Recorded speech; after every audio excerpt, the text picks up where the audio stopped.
ជំរាបសួរបងប្អូនទាំងអស់គ្នាថ្ងៃនេះយើងមករៀនម៉ូដថ្មីមួយដែលធ្វើពីលោកកាមញីធ្វើជារូបសត្វបងប្អូនហើយវាមិនពិបាកធ្វើទេបងប្អូនអាចតាមដានទស្សនានៅវីដេអូរបស់ខ្ញុំជឿជាក់ថាបងប្អូននឹងអាចធ្វើវាបានក្នុងនោះខ្ញុំបានសារខ្លះៗប៉ុន្តែខ្ញុំមិនកាត់ចោលនៅចំណុចដែលសំខាន់ទេហើយសម្រាប់បងប្អូនដែលមានបំណងចង់រៀនម៉ូដថ្មីប្លែកខ្ជិតខ្ជូតមិនថាជាកន្ត្រកផ្កាមិនថាជាបាច់ផ្កាមិនថាជារូបសត្វនាងខ្ញុំនឹងព្យាយាមផុសជូនជាប្រចាំរៀងរាល់ថ្ងៃបងប្អូនសូមជួយ Subscribe និងដាក់សញ្ញារូបកណ្ដឹងដើម្បីទទួលបាននៅវីដេអូប្លែកថ្មីជារៀងរាល់ថ្ងៃចាហើយនាងខ្ញុំក៏មានទទួលកំងហើយនឹងផ្ញើជូនបាន24ខេត្តក្រុងដែរហើយបើនិយាយពីតម្លៃវិញគឺនាងខ្ញុំគឺអាចនិយាយបានថាតម្លៃក្រោមទីផ្សារតែម្ដង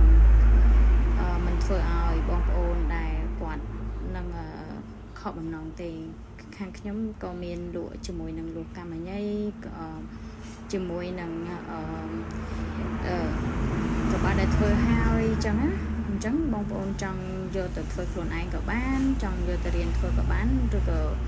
ខ្ជិលមិនចង់ធ្វើបងប្អូនអាចកំងស្រាប់ក៏បានខ្ញុំនឹងធ្វើការគ្រប់ម៉ូដដើម្បីជូនបងប្អូនទុកជាចំណេះដឹងយើងអាចធ្វើបានធ្វើលេងនៅពេលណាដែលយើងមានពេលទំនេរយើងអាចធ្វើកាច់វាលេងដើម្បីទុកតាំងក្នុងគេហដ្ឋានបង្កើនសម្រស់សុខភាពក្នុងគេហដ្ឋានបងប្អូនបានឬក៏បងប្អូនចង់ធ្វើជាកាដូសម្រាប់មិត្តភ័ក្តិក្រុមគ្រួសារឬក៏សង្សារ